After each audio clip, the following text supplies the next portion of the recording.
El suport visual és un dels últims passos quan preparem la nostra presentació oral, però moltes vegades comencem la casa per la teulada. Imagina que una directora teatral té els actors i les actrius seleccionats, la música enregistrada, el teatre reservat, la il·luminació a punt, però no hi ha text. L'obra no pot començar sense un guió ben estructurat i posat en escena. Doncs el mateix passa amb el suport visual. Com el seu nom indica, és un suport, un complement al relat que volem exposar i de cap de les maneres pot substituir el teu discurs.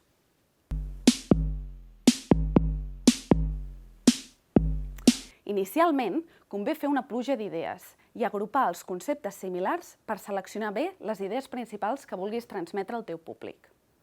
És molt important que et preguntis: què és el més rellevant del missatge que vull comunicar? A continuació, els has de donar un ordre lògic, per exemple, el format introducció, desenvolupament i conclusió, perquè les persones que t'escoltin recordin la teva presentació. I per últim, podràs adornar el missatge amb imatges més o menys explícites, però mai redundants.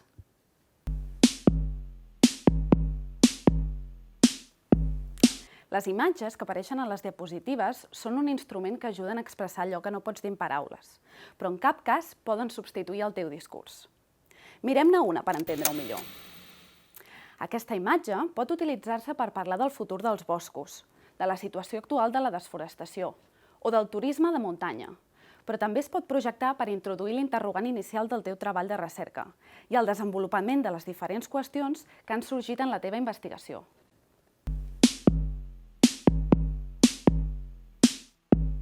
El psicòleg Richard Mayer va plantejar 4 principis d'eficàcia multimèdia per tal que la informació de les teves diapositives es retingui fàcilment. Mayer deia que els humans processem la informació a través de 2 canals, el visual i el sonor, però que tenim una capacitat de processament simultani limitada i que, per tant, ens costa processar la informació per totes 2 vies. Si col·loques aquesta imatge amb el seu respectiu text, però no dones cap més informació, podem entendre-la, però ningú la recordarà al cap d'una estona. En canvi, l'aprenentatge es maximitzarà si, a part de fer servir la imatge i un mínim de text, hi afegim una explicació verbal. Per exemple, acompanyo la imatge dient que l'autisme és un trastorn que afecta 1 de cada 100 naixements a Espanya.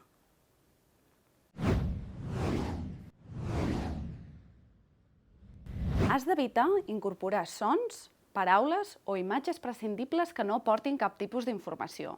No són rellevants per al teu procés d'ensenyament. En aquest cas, no són necessàries aquestes 2 fotografies, ni les animacions ni el lladruc del gos per parlar sobre aquest animal. No convé gens separar el recurs gràfic del seu text, perquè els recursos multimèdia no tenen sentit sense els elements argumentatius als quals fan referència. Si els separes en 2 diapositives, la imatge del mar no porta cap informació sense el poema d'en Joan Brossa. I, en canvi, el missatge en el poema agafa força, és més intens, amb la imatge que l'acompanya.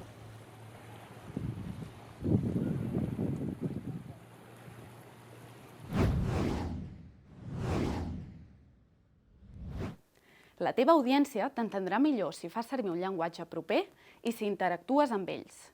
L'objectiu és captar al màxim l'atenció del públic perquè recordi aquest moment.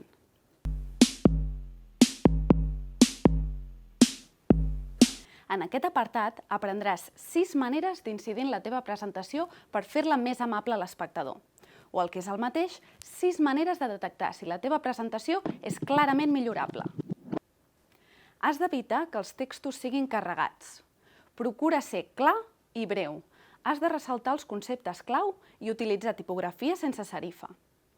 Has de sintetitzar la informació per no generar soroll a l'hora de transmetre el teu missatge, ja que el públic estarà més ocupat llegint el text que escoltant-te. La imatge ha de ser representativa i de bona qualitat. Pàgines com Unsplash o Pixabay t'ajudaran a aconseguir la millor fotografia. Segueix The Rule of the Thirds, una tècnica utilitzada en el món audiovisual per aconseguir captar l'atenció del receptor de manera eficaç. Consisteix en dividir la imatge en 9 requadres iguals i procurar que els punts d'interès coincideixin amb les interseccions. Els gràfics han de ser rellevants. Insereix un gràfic per diapositiva i tria un títol que resumeixi el que exposa el gràfic. Filtra les dades clau i descriu oralment cadascun dels números i variables del gràfic. Els gràfics han de ser entenedors. Utilitza el màxim espai i deixen un de petit per ressaltar certa informació. Si les teves variables contenen molts números, agrupa-les en rangs i evita les llegendes si són innecessàries. Verifica que les dades són correctes i no estàs mostrant únicament una part. Els gràfics han de ser bonics. Elimina els fons foscos, les barres amb efectes 3D i sigues consistent amb el color de la resta del PowerPoint. No saturis la imatge de colors. Sempre és més recomanable l'ús de fons clars amb fonts més fosques. Els colors no poden distraure l'audiència, és a dir, interferir en el missatge que l'orador vol transmetre. Les animacions no poden, de cap manera, marejar el receptor del missatge. Només s'han d'utilitzar quan vulguis remarcar alguna informació. És molt convenient crear una paleta de colors a partir de la imatge captivadora de la portada. Aquesta imatge és cabdal i et servirà de fil conductor per a la teva història. Una altra eina molt útil és Master Slide o el patró de diapositives i disseny. Si vols que la teva plantilla tingui el mateix format, pots crear un patró inicial que s'anirà reproduint a totes les diapositives i un disseny específic per a algunes d'elles.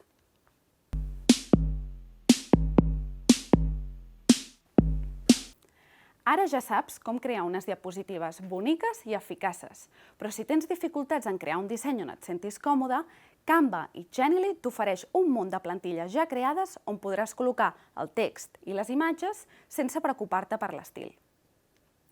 Si ets aventurer o aventurera, pots aprofitar per crear el teu Pechacutxa, un exercici boníssim de presentació que consisteix en narrar la teva història a través de la projecció de minimatges que duren 20 segons cadascuna.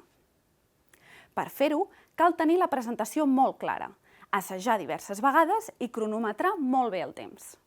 A part d'utilitzar el PowerPoint com a suport visual, també pots fer servir una cartolina, la mateixa pissarra o un objecte qualsevol. Emprar un objecte valuós per tu que enllaça perfectament amb el teu relat és un molt bon recurs visual i narratiu.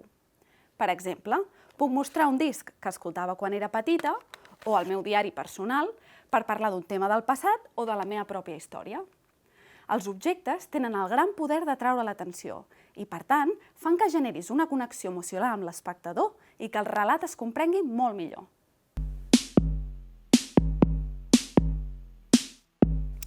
Fer la presentació en el temps just és clau per l'èxit.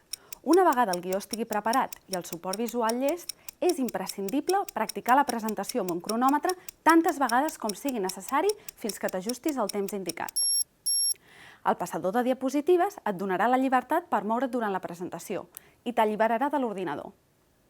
Només caldrà posar-ho tot en pràctica davant d'una audiència real i veure'n la reacció. I recorda, el suport visual només és un acompanyant. Tu ets el veritable protagonista de la teva història.